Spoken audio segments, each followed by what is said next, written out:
Hello to you. Bienvenue les amis dans un nouvel épisode du coffre à catch. Eh oui les petits enfants, c'est l'heure du coffre à catch. J'espère que vous allez bien les petits enfants. Vous voulez voir la canne à papy? Non, toujours pas papy. Vous êtes sûr? Parce que j'ai fait des pommes de terre. Quel rapport? Ok, mais je vous montre ma canne. Ah! On n'a pas l'image. M'en fous! Bon, bah, je vais me coucher. Bah, bisous alors. Hein. C'était franchement génial, comme chaque semaine. Merci d'être passé. Eh, je t'en mets! Voilà, c'est bon, j'ai coupé son micro. Mesdames et messieurs, donc bienvenue dans ce nouvel épisode de la ECW. Vous ne le voyez pas sur les visages de nos camarades, mais Yann Colby est énervé, Alain Ichterz est à moitié éméché. Bon, j'utilise des termes un petit peu moins triviaux, mais on est quand même ravis, si ce n'est heureux, de vous retrouver pour un nouvel épisode de la ECW, donc en compagnie de Yann Colby de Wrestling Clinic. Ça review, ça fait des vidéos instructives et pédagogiques. Yann, bonjour.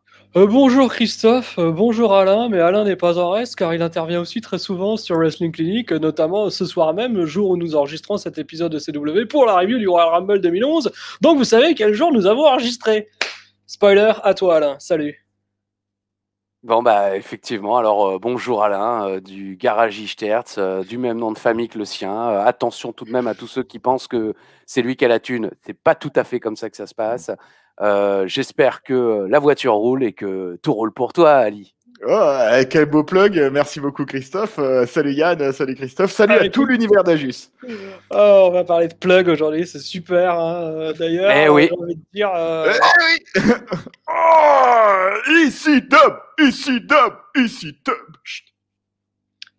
Bon, alors, allez, moi je dis que c'est l'heure du défi de Alain Ichterz. J'aimerais tout de même préciser, avant que nous poursuivions cet épisode, que actuellement Yann Colby lance une production de miel. Donc, si vous entendez un bourdonnement, c'est simplement les ruches dans l'appartement de Yann, au fin fond de l'Europe australe, qui sont en train de produire du miel. Qu'est-ce qu'un ruche?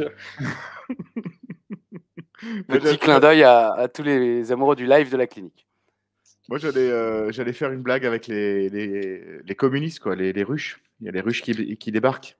Alors, le défi d'Alain, première édition. Oui. Nous sommes aujourd'hui le 12 septembre 2006. Nous sommes devant 2,1 millions, hein, c'est pas de la mouise. 2,1 millions de téléspectateurs devant 17 298 spectateurs dans la World Famous Arena au Madison Square Garden de New York City, New York. Ici Dub. Le Madison Square Garden de New York qui nous accueille aujourd'hui et un nouveau défi en plus pour vous, un nouveau jeu gratuit, sans obligation d'achat et sans aucun prix à gagner. Voilà. Exactement. Il y aura dans un premier temps le chiffre d'Alain et dans un second temps le chiffre de Yann Colby qui va pas nous le dire, mais en fin d'émission, combien de photos ont été utilisées en sachant, moi je vous donne mon chiffre, que je lui ai envoyé 18 captures d'écran. Combien en a-t-il utilisé? Eh bien oui, Christophe, mais de toute façon, comme nous l'avons dit hors antenne, ça ne sert à rien d'en envoyer plus de 10, car j'ai imposé une limite à 10 photos par émission. Donc voilà, mais soyez attentifs dans cette émission, et peut-être que d'ici 45-50 minutes, vous aurez su dénombrer le nombre de photos. T'as vu, je parle bien comme à la télé française, là, avec des E tous les 4 mots. Oui, c'est effectivement un des grands problèmes de la télévision française. C'est à ça qu'on reconnaît les grands présentateurs comme moi, qui sont capables de faire des phrases enchaînées, sans jamais faire de pause, sans presque jamais respirer et sans commettre aucune erreur de français. Alain, et sans jamais être intéressant, j'ai envie de dire. Ouais, il est énervé, on l'excuse, son casque ne marche pas. Vous l'excusez, mesdames et messieurs. Mais Alain, regarde, en tout cas... J'enlève le casque, je ramène le casque. Voilà, et le bourdonnement. Alors Alain, le chiffre cette semaine, entre combien et combien? Il se situe entre 5 et 14. Entre 5 et 14. Oh purée, attention. Yann, le nombre de photos se situe entre combien et combien pour que nos amis Ah bah non, je peux pas donner d'indice parce qu'il y en a tellement Entre peu 0 et qu'il 18. faut être un tout petit peu. Bah, Bon. entre 0 et 18, effectivement, car comme tu l'as dit, tu en as envoyé 18 sur Facebook. Donc voilà, c'est entre 0 et 18. Facebook.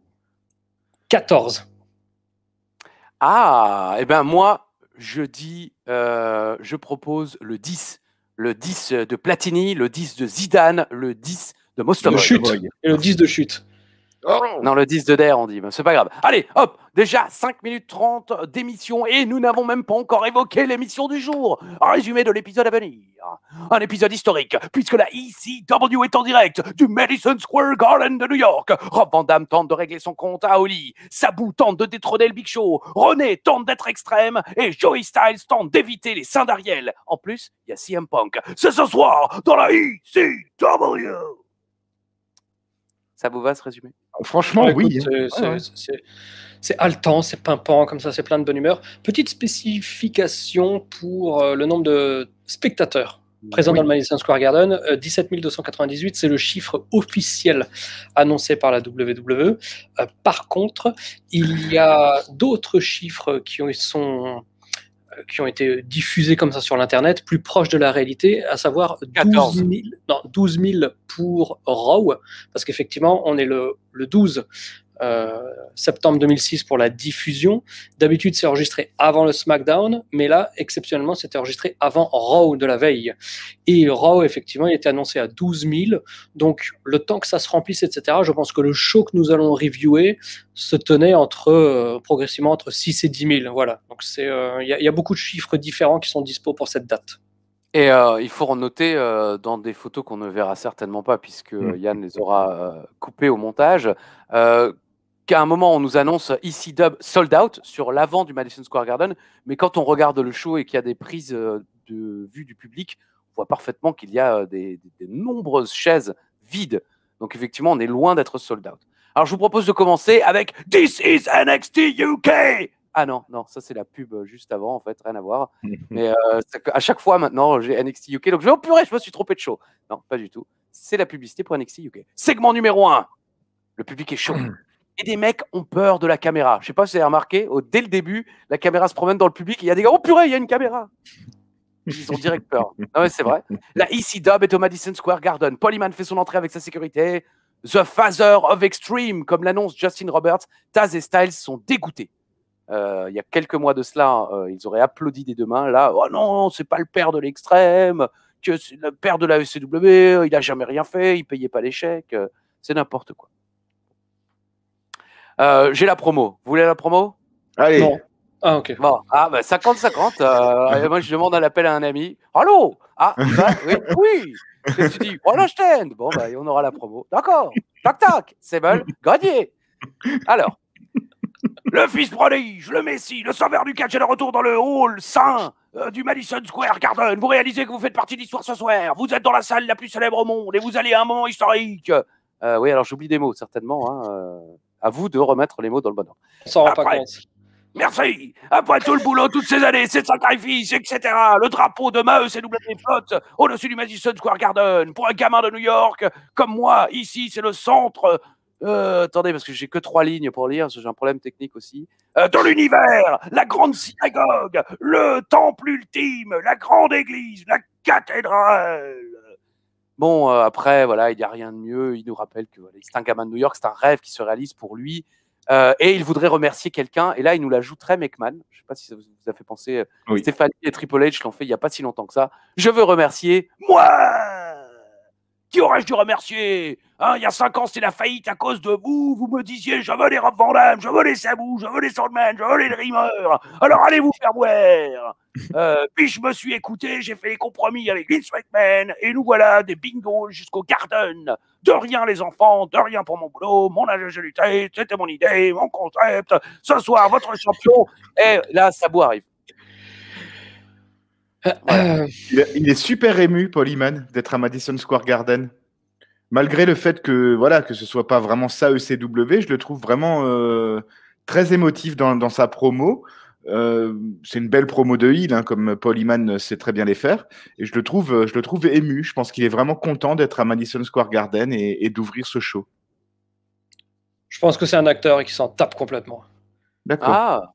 Non, bah, moi, je suis assez d'accord avec Alain, mais bon, je comprends un petit peu le cynisme de Yann, entrecoupé de 2 bourdonnements, forcément. Quand il va réécouter l'émission pour la monter, il sera heureux comme un vicaire. Ah non, Ça ne veut t'inquiète rien pas, dire. je couperai le son. Je la monterai pas, de toute façon. Ouais. T'inquiète pas, elle sera jamais diffusée. Alors, Sabou arrive. Il y a 2 semaines, Eman a battu Sabou, hein. C'est bien de nous le rappeler parce que franchement, moi, j'avais déjà oublié, vu qu'on avait eu l'épisode DX qui était totalement hors du temps. Sabou se débarrasse de la sécu, il attaque Eman, coup de chaise dans les casques, Arabian Facebuster sur un des frères Labavette.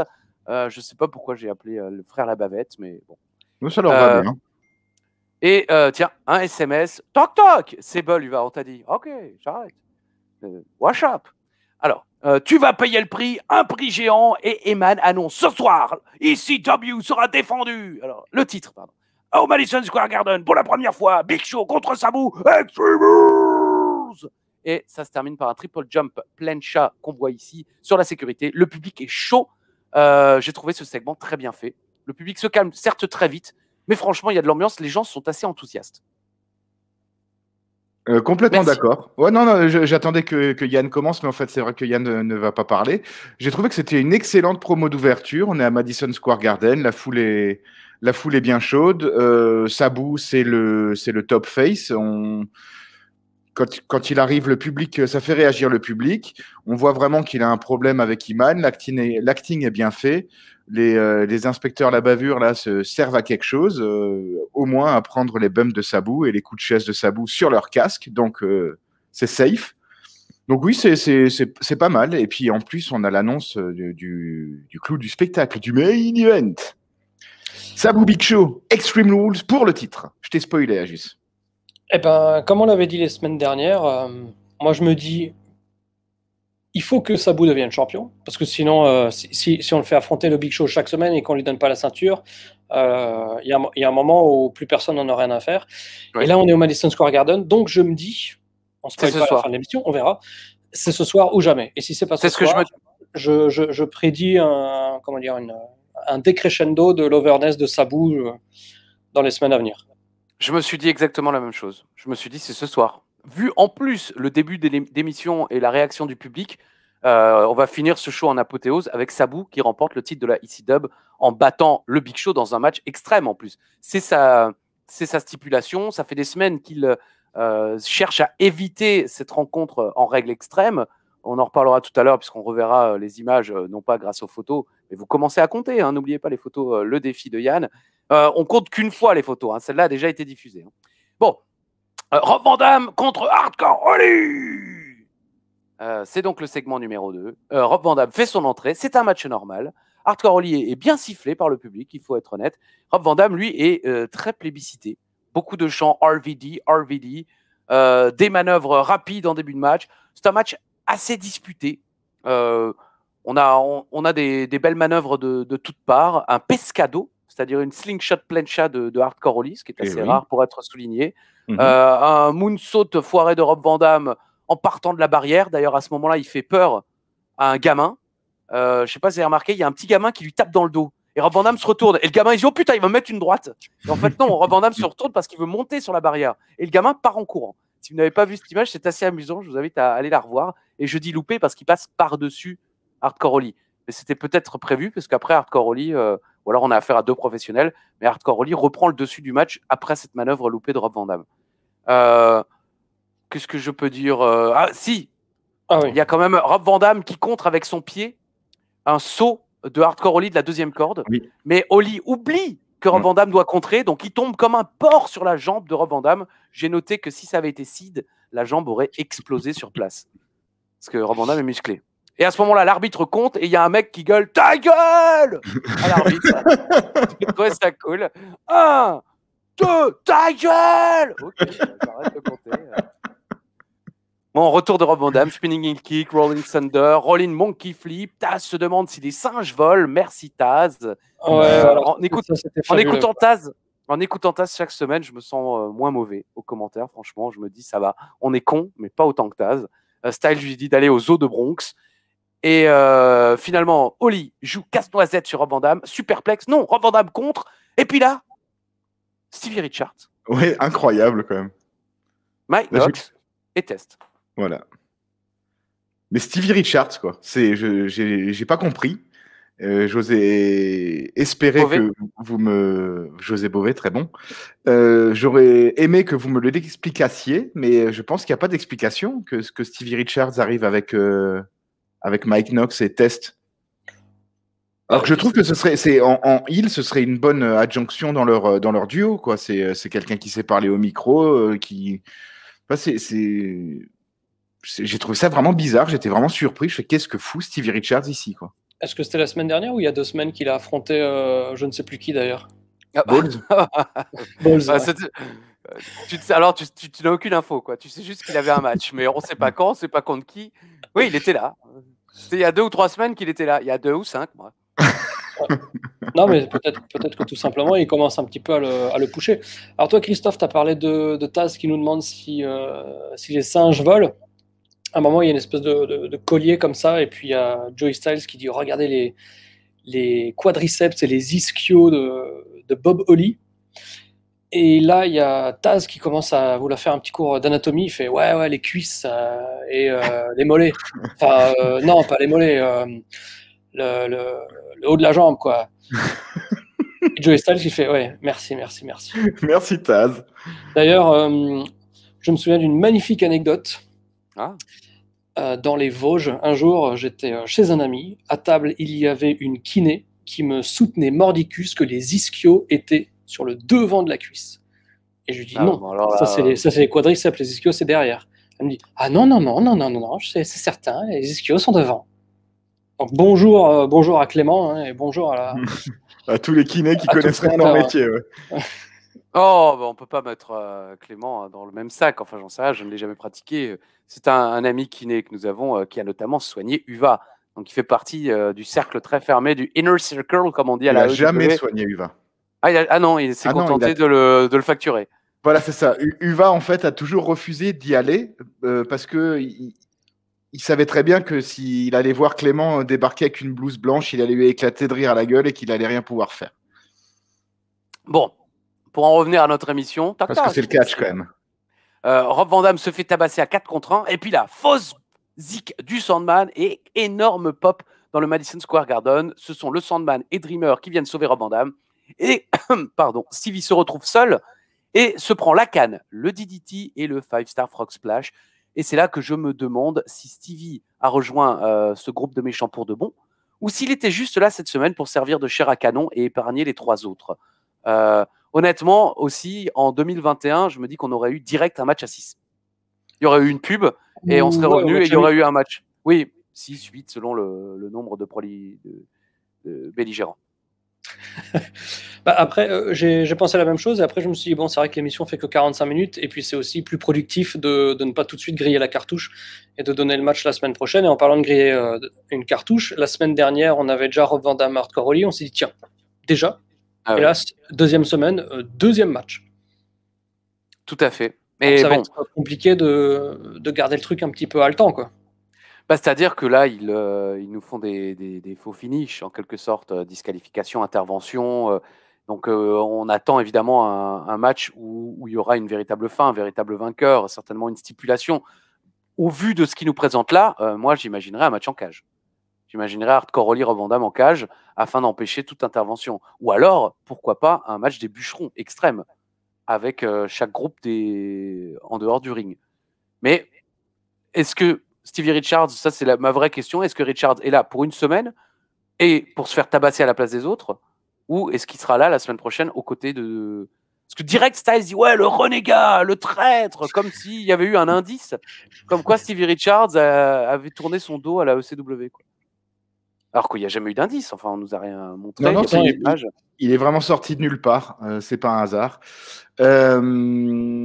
J'ai beaucoup aimé le sold comme Stevie a vendu le 5-star Frog Splash en convulsant sur place comme Devon Dudley un peu. J'ai beaucoup aimé ça. Et je pense tout simplement que voilà, Stevie Richards voulait être... Enfin, que Paulie ou les bookers ont dit tiens, on va utiliser Stevie Richards au Madison Square Garden.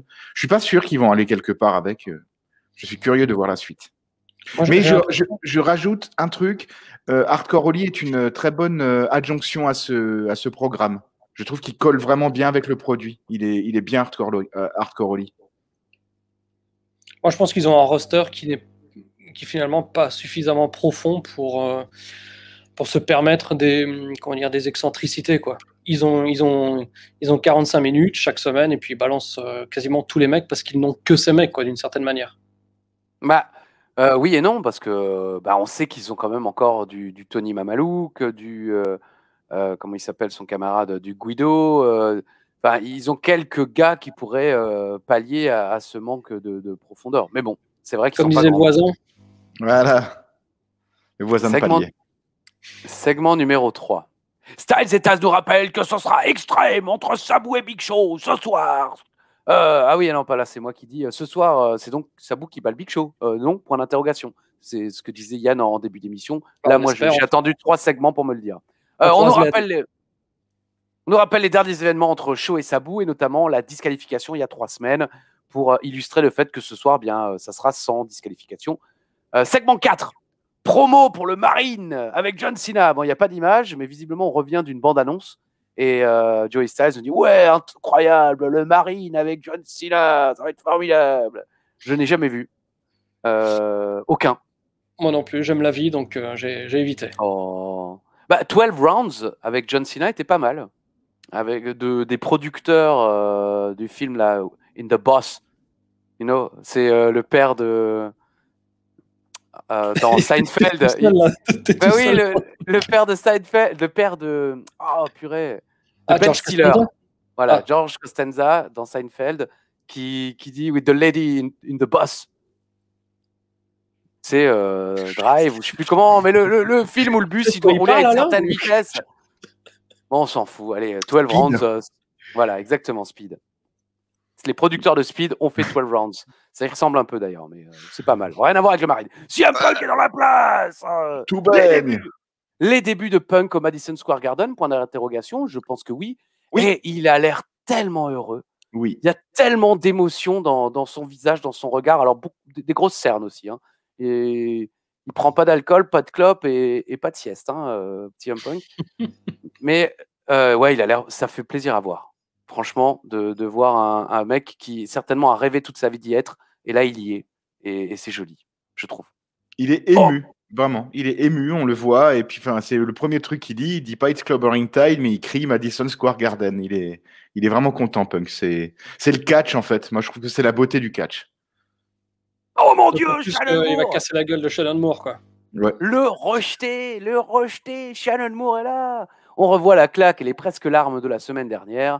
Et c'est parti. Et directement, c'est l'illustration, la photo choisie par Ian Colby, grand choisisseur de photos. Shannon Moore qui claque CM Punk dès le début du match. Et Joey qui dit « Tu penses pas que tout le monde lui a reparlé qu'il s'est fait claquer la semaine dernière ?» Et Taz lui répond « Je sais pas. » Oui, enfin, il lui a pas reparlé, mais tout le monde lui a rappelé qu'il s'était fait claquer la semaine dernière, et Taz répond « Je sais pas ». Merci Taz. Oui, Punk revient rapidement, ça frappe fort, ça claque, des gros CM Punk. Le Madison Square Garden est en adoration, tous les coups claquent, Anaconda Vice, et en 1 minute et 50 secondes, qui m'ont paru comme un peu plus long que ça, c'est terminé. Pour tenter de tenir. 57. 56... Dijon 8 ou 9. J'ai été très surpris de voir que c'était un squash pour faire débuter Shannon Moore, qu'ils essayent quand même de vendre. Il y avait beaucoup mieux à faire avec Moore. Je voulais vraiment voir plus de lui. Ouais, effectivement, le public est vraiment super content de voir CM Punk, de voir ses enchaînements. Il fait les enchaînements classiques, et j'ai été très surpris de voir le temps que met Shannon Moore à abandonner au Anaconda Vice. C'est parce que tous les autres à qui il l'a fait, genre Credible et compagnie, c'est vraiment immédiat, Barry Horowitz.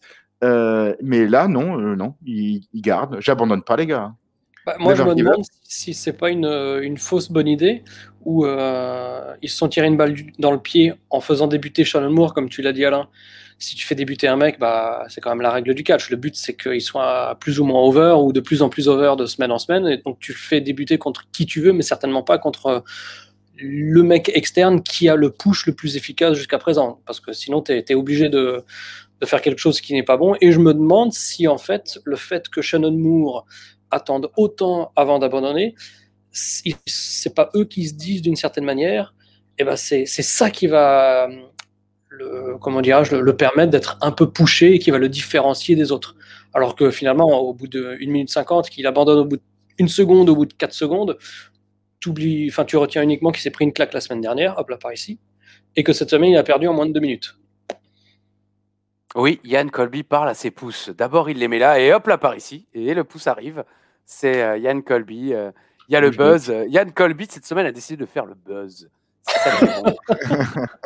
C'est comme ça qu'on va avoir des vues. Hein. Il m'a dit, ouais, vous allez voir, je vais faire le buzz cette semaine. Il a mangé un éclair à midi en plus.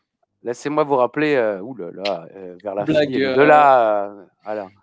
C'est cadeau, c'est cadeau. Prenez, mangez-en tous, quoi. Ah bah non, vous voulez une anecdote à propos de Toy Story? Vas-y. Sachez que dans la version américaine, Non. celui qui fait la voix du héros, dont j'ai déjà oublié le nom. Woody. Exactement, c'est cet acteur dont j'ai également oublié le nom. Je suis aussi fort que Yann pour les infos. Il se fout de ma gueule sur les émissions de catch. Le mec qui a fait Seul au monde. Il y a un film, il y a un mec qui double un personnage, mais je me souviens d'aucun.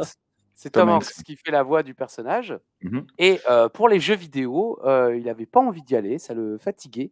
Donc, il a laissé participer son frère, qui a exactement la même voix que lui. Et ça a permis à son frère de toucher quelques cachets. Donc, Tom Hanks, voilà. Sacha Banks.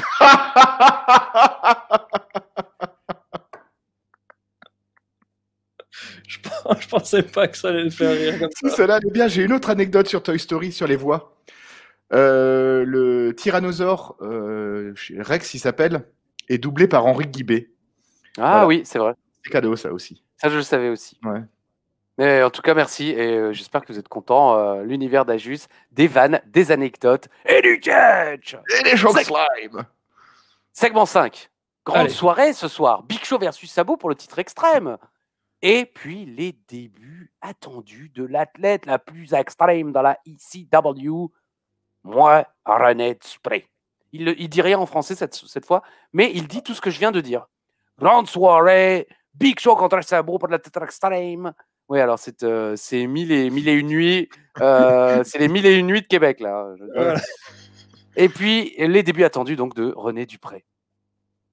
Exactement. Bon, voilà, on s'en fout, ça sert à rien. Merci René. On va en reparler dans quelques instants. Segment 6. Kelly vient voir Punk pour le féliciter. Oui. Je suis fan et exhibitionniste. J'aimerais sortir avec toi tout à l'heure, mais j'ai que 19 ans. Alors on peut, au lieu de sortir, on peut rester à la maison. Ok, merci. Mike Knox arrive et la fait se barrer. Voilà, on se dit que bientôt va y avoir une rivalité Mike Knox CM Punk, mais en même temps, puisqu'elle a tout montré à Balls Mahoney et qu'il ne s'est rien passé, on peut se dire aussi qu'il ne se passera rien.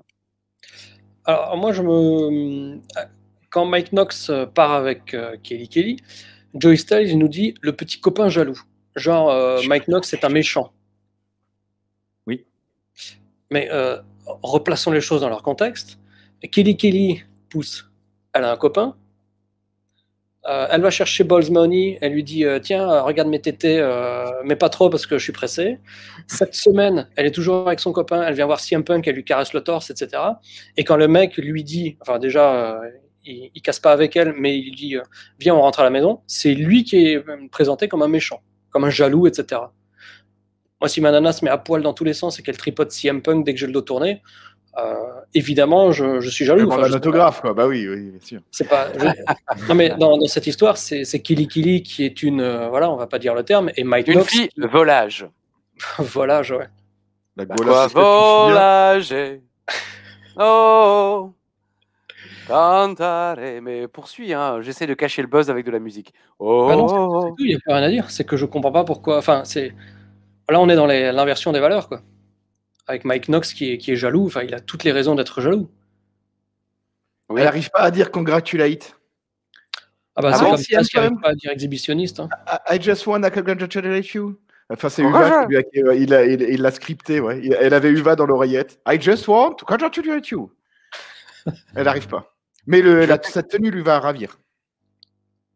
C'est vrai. Ah oui. C'est vrai. Non, bah non. Celle-là aussi. Le noir lui va ravir. Mais c'est une petite photo, une petite tenue Militaire, hein, c'est ça? Militaire. Militaire. Une tringle à rideau. Segment 7. Kevin Thorne et Ariel arrivent. Joey Styles est terrifié par les décolletés. Je n'ai pas d'autre explication. Regardez, il y a Ariel qui est couché comme ça devant lui. Ah non, non, arrêtez. Ah, au secours. Ah, j'ai jamais vu ça. Ah, c'est le Mont Blanc et le Grand Ballon d'Alsace réunis. C'est vrai. Ah, voilà, enfin, moi je trouve ça ridicule. Je veux dire, je comprends pas pourquoi Joey Styles a peur des seins d'Ariel. Mais comme tu l'as dit la semaine dernière, peut-être qu'il a peur qu'elle se rapproche trop près de lui et qu'elle le vampirise dans le cou, quoi. Oui, Un c'est mec ça exposed. l'histoire, mais elle le fait pas. C'est ça le truc. non. Alors, soit ils lui disent de le faire, soit ils disent à Joey Styles d'attendre qu'elle le fasse. Mais là, le mec a juste peur d'une paire de seins qui se couche à l'envers devant lui, quoi. Moi, je pense qu'il a peur d'un vampire, c'est tout. Ah bon, Ouais. ok. Je Et pense. ensuite, je dis, what? René Dupré de Paris France, Exact. de Hill face à face. Quoi? Mais Kevin Thorne n'est pas un Hill? Ah non. Thorne et Ariel sont juste là pour regarder. Alors, on a une exhibitionniste et on a des voyeurs. Ariel a remplacé Kelly pour montrer de la peau. Qu'est-ce que vous en dites? Et sinon, je trouve aussi que les chauves-souris n'aiment pas les rats. Parce qu'on sait que les vampires se transforment en chauves-souris. Et je trouve que Balls Mahoney a une tête de rat. J'essaie de trouver une raison à cette rivalité, puisqu'il n'y en a pas. Parce que je comprends toujours pas. Mais bon, voilà. Donc, Balls Mahoney contre René Dupré. Et, Qui arrive avec la musique d'entrée d'Ajus, quand même. Hein. On tient la à dire, résistance. La résistance. Alors, musique Yann n'a pas la référence. musique était là, utilisée à WrestleMania 30 lorsqu'Ajus et Shero sont arrivés Ah oui, mais moi dans le Hoosier Dome. C'était une telle expérience visuelle que mes écoutilles n'étaient plus réceptives.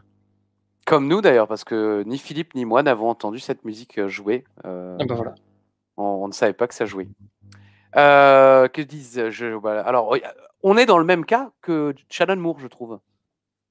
On nous vend du René Dupré depuis des semaines, et puis on le fait débuter face à Balls Mahoney, où on se dit qu'il a aucune chance de gagner clean. Il ne gagne pas clean. Il fait rien en plus. C'est des coups de coude, des descentes du genou. Incroyable, quoi. 1 minute 10, les gens sifflent déjà, mais pas siffler parce qu'ils n'aiment pas René Dupré. Ils sifflent parce que ils sifflent boring, sans le dire. Voilà, ils sifflent boring. Non, mais c'est nul. C'est nul. Et ben moi, justement. Là, tu vas voir un médecin si tu fais ça. Moi, justement, dans mes notes, j'ai mis que j'ai trouvé René Dupré beaucoup plus propre, rapide et intense que la plupart du roster. Ah bon? Oui, tout à fait. Pour faire une descente du genou et un coup de coude, oui, d'accord. Eh ben oui, mais le diable se cache dans les détails. Hein.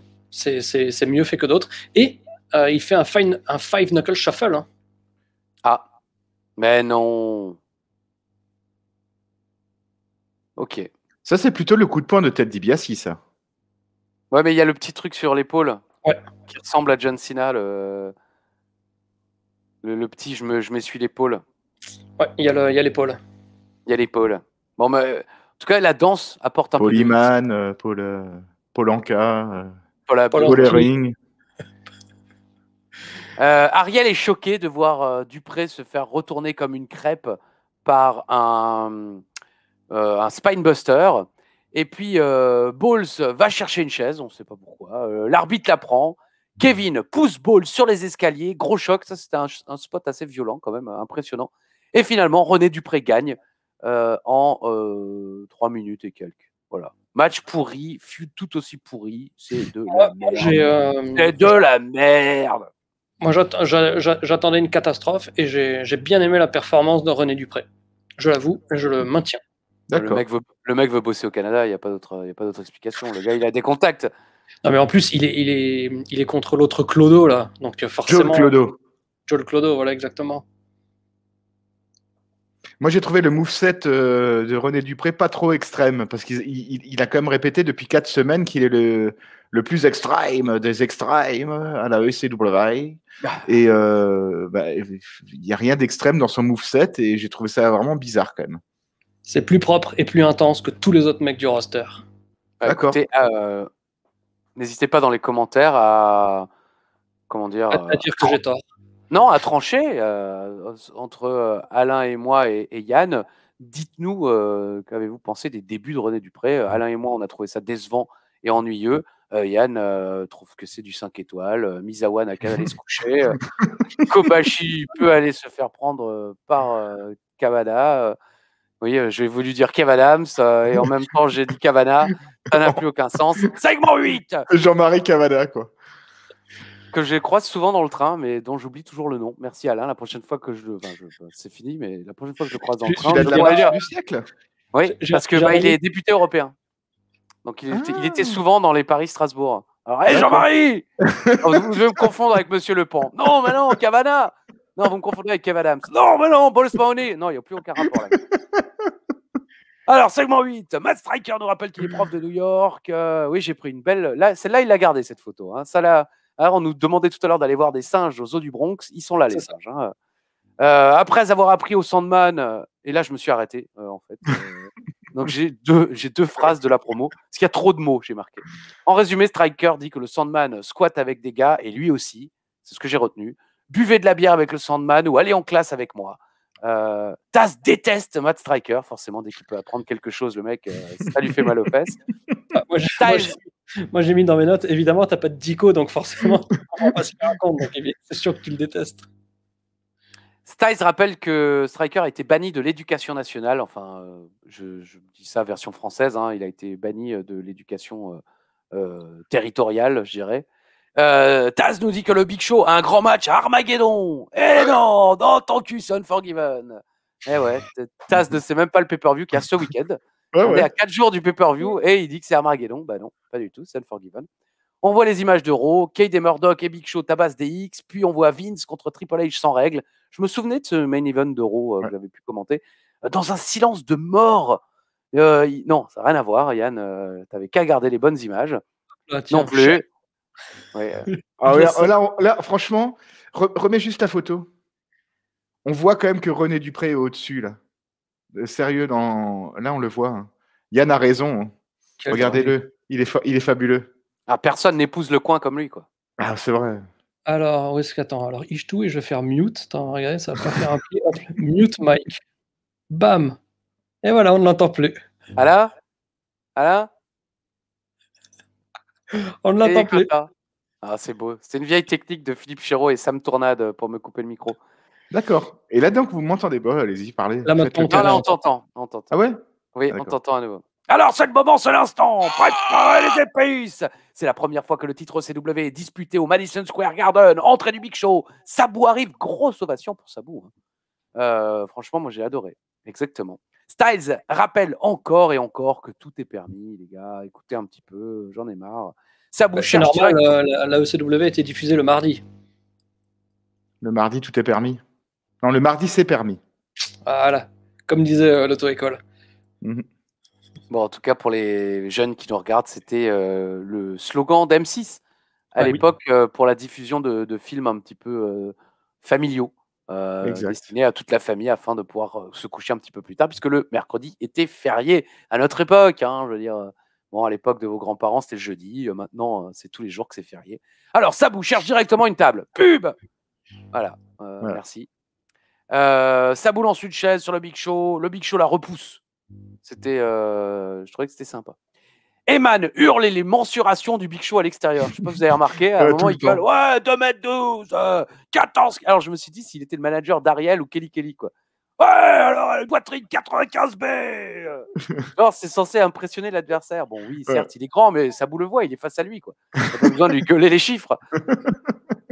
Les chiffres, bon, voilà, ça impressionne personne, quoi. Il lui gueule les chiffres.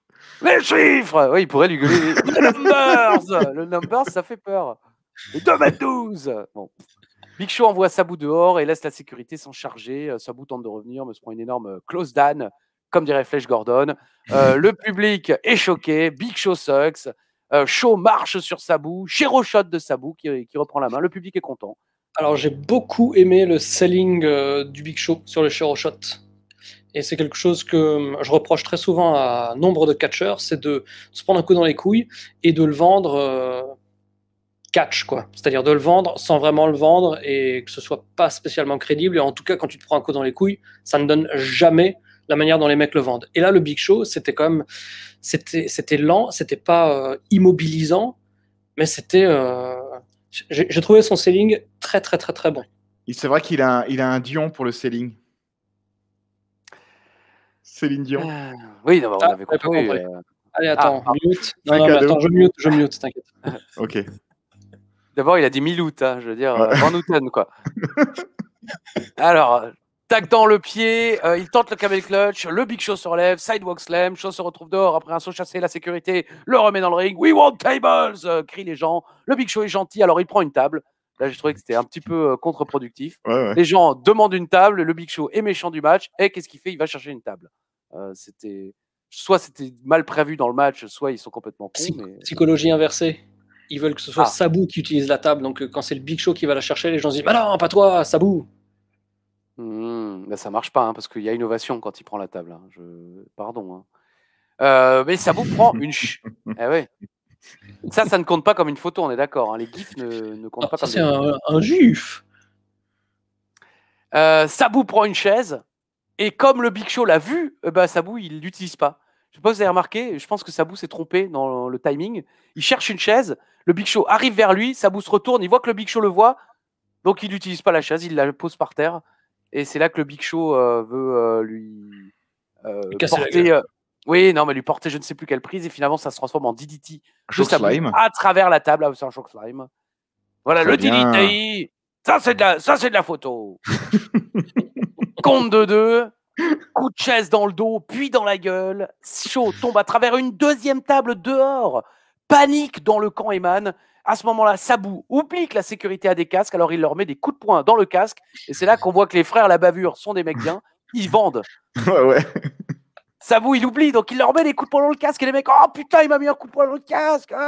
Putain, il faut que je change. Parce qu'un choc dans le casque, et on le change. Peut-être que les casques n'ont pas été changés depuis la semaine dernière et qu'ils sont toujours fissurés suite au Switch in Music et au Sledgehammer. Et peut-être que c'est la caisse de résonance dans le casque qui leur fait mal aux oreilles et à l'oreille interne. La caisse d'heure. Et d'ailleurs, justement, ce buzz que vous entendez, c'est un petit peu comme dans le film Comme un aimant, dont la bande originale est Benz's Breakdance, où effectivement l'un des protagonistes a un buzz dans l'oreille et ça le rend fou. Des acouphènes, ça s'appelle. Ouais, des acouphènes, tout à fait. Je sais de quoi il s'agit parce que j'en ai régulièrement, malheureusement. Ah oui. Oui. C'est très dur avec son corps. C'est les gens qui aiment beaucoup regarder les matchs de Ming. Ouais, c'est ça. Acouphène. Ah oui, Akou Ming, même catcheur. Voilà. Triple jump plancha de Sabu vers l'extérieur du ring, contré en chokeslime à travers une table dehors. La sécu tabasse Sabu, le remet dans le ring. Cobra clutch backbreaker, showstopper leg drop, et c'est fini. Et c'est clean. Quel dope ces finishes du Big Show là. Terminé en 35-45, 44-19, 9 minutes, 8 minutes et quelques quoi. Et c'est terminé. Voilà, Sabu, bye bye, bonsoir, bienvenue. Et c'est là où c'était important, la bande-annonce de Unforgiven, c'est qu'en fait, on aurait dû dès le début s'en douter, le Big Show ne pouvait pas perdre ce soir. Il affronte DX dimanche. Donc on n'allait pas faire perdre le Big Show à 3 jours d'un Hell in a Cell avec les McMahon contre DX où il va se faire humilier, où Monsieur McMahon fait rien à la tête dans son cul, et littéralement c'est le cas. Ah bah, je sais pas comment ça se passait il y a 14 ans, mais là le lundi soir, est-ce qu'ils ont déjà la trame du match? Je ne sais pas. Mais s'ils ont déjà la trame du match. Pardon? C'est sûr, bien sûr, oui, si, il y a 14 ans, ils n'étaient pas comme aujourd'hui. C'était pas on fait un show à 14h du show, quoi. Bah, ce que je veux dire, c'est que si le Big Show a déjà vocation à être complètement humilié pendant le pay-per-view, bah finalement, est-ce que ça change beaucoup de choses de le faire perdre ce soir au Madison Square Garden dans un match Extreme Rules dans lequel on aurait peut-être fait des interventions aussi, des éléments extérieurs pour qu'ils perdent sans être 100% responsable de la défaite. DX? Bah évidemment. Ah, raison. Oui, c'était cette semaine. La veille, il y a DX qui... Il y a Big Show qui va coûter à Triple H son match contre McMahon. Le lendemain, ils se vengent et ils lui font perdre le titre. C'est cohérent. Bah, c'est logique même. Après, cela dit, ça aurait été à l'envers si les infos Diane sont justes et que ce show a été enregistré avant Raw. Oui. Donc ça aurait. Mais en même temps, non, parce qu'ils auraient. À la limite, non, parce qu'ils auraient pu se dire, voilà, le Big Show finit par se venger en fait de DX, alors que ça aurait été le contraire à la télé. Ça mais oui, non. Non, oui, bien sûr, DX aurait dû être là. D'autant plus qu'il suffit de rappeler que il y a 2 semaines, il les a challengés, ils se sont affrontés la semaine dernière. Donc il y a une continuité, enfin même si on exclut Raw, il y a une histoire interne à l'ECW entre le Big Show et DX. Donc oui, c'est tout à fait faisable. Hein. Et Mais là, franchement, Vas-y. non, je voulais juste dire, j'ai trouvé ce match lent, trop lent, et bien plus mauvais que le match pas extrême qu'ils avaient eu il y a quelques semaines de cela. Ce qui est quand même, Ou même leur match à SummerSlam qui était très bon. Oui. Et puis bon, après là, je rejoins à 100% ce que vous aviez évoqué en début d'épisode. Là, Sabu, il fallait qu'il gagne fini. là. Là, j'ai l'impression que c'est fini hein, quand même. Ils vont pas continuer à donner des matchs pour le titre à Sabu ad vitam aeternam quand même. C'était pas un bon choix de le faire perdre. Madison Square Garden, il y avait une histoire avec la DX, et il y avait quelque chose à faire. Il y avait vraiment de quoi. En plus, il est au top de sa overness. Il y avait quelque chose à faire avec Sabu là. Il fallait lui donner 2 titres ce soir.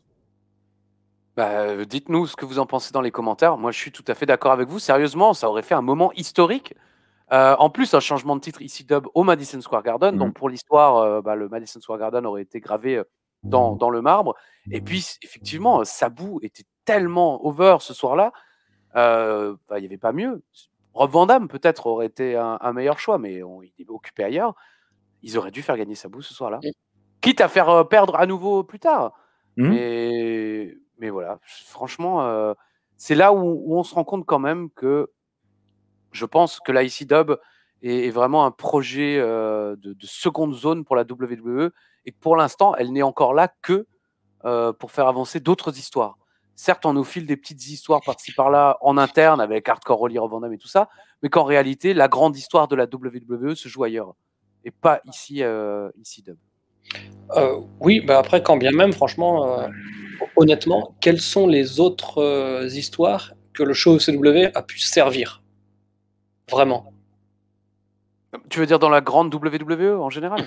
Non, aucune, bien sûr. Mais... Bah si, il y a eu le Great Khali avec l'Undertaker, il y a eu Mick Foley contre Flair, elle a servi de plateforme hein, quand même beaucoup, voilà. la ECW. Ah, voilà. Hein, quand t'as les interlocuteurs intelligents, il fait hey, tout saute là, genre hop, hop, tonton, pourquoi tu tousses? C'est du sucre. Exactement. Oui, pardon les jeunes, c'est Jean-Marie Cavana. Donc, oui, Alain a raison. Alain René même. Voilà, c'est vrai. Ils ont quand même servi de plateforme à beaucoup de placements produits pour faire la promotion de pay-per-view. C'est de bonne guerre, hein, c'est logique. Mais voilà. Moi, je le vois justement dans l'autre sens, c'est-à-dire qu'ils utilisent des choses importantes pour essayer de tirer la ECW vers le haut. Sans doute. Et non pas utiliser la ECW pour donner une plateforme à des feuds qui ont déjà eu leur temps d'antenne devant 2 fois plus minimum de téléspectateurs à Raw ou à SmackDown. Donc pour moi, c'était plus utiliser les gros trucs de la WWE pour tirer la ECW vers le haut. C'est sans doute ce qu'ils pensaient. Mais honnêtement... c'est pour ça que je dis que j'ai le sentiment que la ECW, en tant qu'entité, n'a servi aucune feud. Parce que sans ce show, les feuds, elles auraient été de toute façon. On avait mal compris ton argument qui, effectivement, est juste. Non, tu as raison.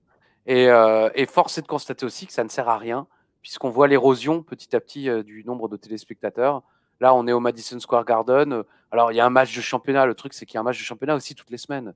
Donc, là aussi, je trouve qu'ils commettent de grosses erreurs à vouloir mettre ce titre en jeu chaque semaine, et en plus, avec des fins assez répétitives.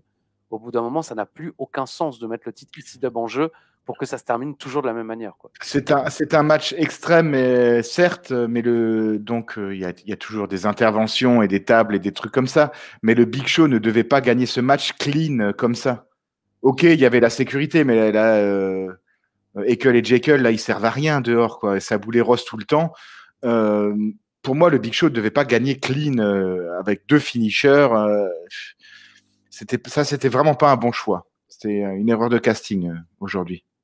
Oui, d'autant plus que quand bien même on aurait beaucoup de matchs de championnat, comme on l'a depuis des semaines, mais le problème aussi par rapport à ça, c'est que la ceinture ne change jamais de main, quoi. Donc au bout d'un moment, c'est comme la streak de l'Undertaker. Il y a un moment où tu ne fais même plus attention au match, tu attends que le finish que tu penses déjà connaître, tu vois, quasiment. Alors que là, une fois de plus, donner la ceinture à Sabu, ça aurait en plus fait comprendre aux gens que c'est pas parce qu'il y a 2 mois de match pour le championnat chaque semaine qu'il faut s'attendre à la même chose. Preuve en est, la ceinture a quand même changé de main sur un show télé, non pas sur un pay-per-view, d'ailleurs, dont on connaît pas encore la date, il me semble. Non, en plus, De la c'est ICW? dans. Ouais, Ça, ouais. c'est Il les dans, peut pas. Ouais. c'est Il dans existe 3 pas. mois en plus. Hein, ouais. Ouais. Non, Donc, voilà. ouais, Très non, déçu. c'est un gros raté, quoi. Oui, et effectivement. En plus, Sabu champion, ça aurait donné de la joie et à tous les anciens de la ICW, à tous ceux qui sont fans. Qui serait revenu regarder peut-être. Ouais, oui, et qui se seraient dit, ben ouais, parce qu'en plus, ça ouvre la possibilité à moult de feuds inédites. Je veux dire, Je- ça fait pas rêver, mais Sabu Hardcore Holly, Sabu Test, enfin voilà, certes, c'est pas oulala, mais c'est neuf, c'est nouveau, alors que Big Show, il a déjà feudé avec tous les mecs qu'il est susceptible d'affronter dans les semaines à venir. je veux pas spoiler la suite du coffre à catch, mais de tête, est-ce qu'il le perd le Big Show avant justement le pay-per-view? Je Le n'en ai titre plus aucun souvenir. Personnellement, je ne savais même plus qui allait le reprendre. J'ai Ça, une je me petite rappelle. idée, mais Ouais. je me dis, c'est ouf, je me souvenais pas que le Big Show gardait aussi longtemps et que c'était lui, on ne cite pas son nom, parce que pour l'instant, il n'existe pas encore dans notre univers, qui allait battre le Big Show. Mais je ne sais pas. Alors Alain, Oui. peux-tu nous lire ton petit papier, s'il te plaît? Oui, bien sûr. La révélation, le chiffre magique. Alors, Yann avait dit 14, je crois. Hein. J'avais dit 14, ouais. Moi, j'avais dit 10, le 10 de Mostovoy, le 10 de Zidane, le 10 de la vie, le 10 de l'amour. Le 8. Putain, c'est défaite sur défaite. On est un petit peu les sabots du chiffre. Hein. C'est défaite sur défaite sur défaite. Hein. Avec en plus Alain, qui la retourne toujours. C'est qu'Alain, plus jeune, pour sa musique de répondeur, avait utilisé le Big Show. Well, it's a Big Show. Bonjour, je suis absent pour le moment. Vous pouvez me laisser un message. Je vous rappellerai peut-être. C'était même mon site internet à l'époque. Oh punaise. Chez.com/Big Show. Voilà. Par contre, le chiffre 8 est un chiffre idoine, car c'est le nombre de photos qui ont été diffusées dans cet épisode. C'est pour ça que je l'ai mis. Je voulais faire d'une pierre deux couilles. Ah là là là là là là. Bon, voilà, hein, tout est dit. On savait qu'Alain serait fatigué cette semaine, donc pas de débat. Ah, d'accord. Ah, tu voulais? Parce que Non, t'en avais non, non, préparé non, non, non, non, j'avais préparé 2-3 trucs, mais ce sera très bien comme ça. Non, mais parce que sinon on le fait plutôt au milieu d'émission, comme ça fait une petite respiration. Et puis il faut aussi laisser aux gens le temps de voter pour le défi du vélo. Alors là, maintenant oubliez ça, hein, parce que on est déjà passé à autre chose depuis longtemps. Mais Maintenant c'est les TT. voilà, c'est le problème d'enregistrement, vous savez, on prend de l'avance. Quelque chose à rajouter sur cette émission qui, franchement, était l'une des moins bien qu'on ait pu faire. Moi, j'ai bien aimé. Il y avait du catch. Il y Yann. avait du catch. Les matchs sont pas mauvais. C'est vrai que voilà, j'attendais peut-être un petit peu plus de. J'ai pas compris l'intérêt de refaire un Rob Van Dam Hardcore Holly. J'attendais un petit peu plus de Shannon Moore.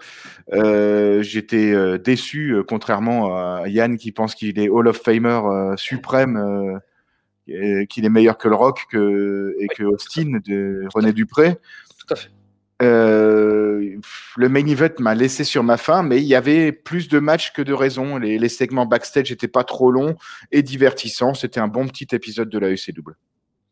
Ouais, moi je trouvais que c'était un épisode plutôt correct dans la mesure où il y a malgré quelques petits incidents de parcours qu'on a mentionnés, il y a une continuité sur à peu près tout, il y a une semi-cohérence sur à peu près tout, mais c'était surtout, je trouve, pénalisé par ce que je considère être une grosse erreur. Je pense qu'il n'y a jamais souvent de grosses erreurs irréversibles dans les victoires, les défaites et les trucs comme ça. Mais pour moi, ce Sabu là, c'est une erreur. Comme par exemple avoir fait perdre Rhea Ripley à WrestleMania 36, c'était une erreur. On peut toujours revenir en arrière et refaire un truc lors du prochain show ou du prochain pay-per-view, mais il y a quelques cas rares comme ça qui pour moi sont quasi irréversibles. J'espère que je me trompe, on verra ça dans les semaines à venir, mais je pense qu'aujourd'hui c'est la fin de Sabu telle qu'on l'a connue pendant les 3 premiers mois. Tout à fait. Bon, cette semaine, pas forcément de match dont on vous conseille le visionnage, mais n'hésitez pas quand même à aller voir l'émotion de Paul Heyman dont parlait Alain en début d'émission, ou celle de CM Punk, qui sont quand même, ça nous rappelle effectivement la beauté du catch, quoi, les émotions sincères pour un spectacle qui est parfois menteur.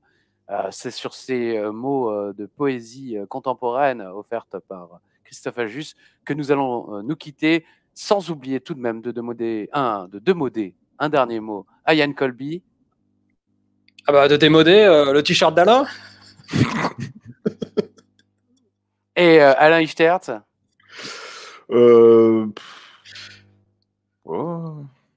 Canette. Mesdames et messieurs, c'était donc la ECW dans l'univers d'Ajus. Et comme le disait Édouard Carpentier, toujours aux côtés de son regretté Guy Auret, à la semaine prochaine, si Dieu le veut!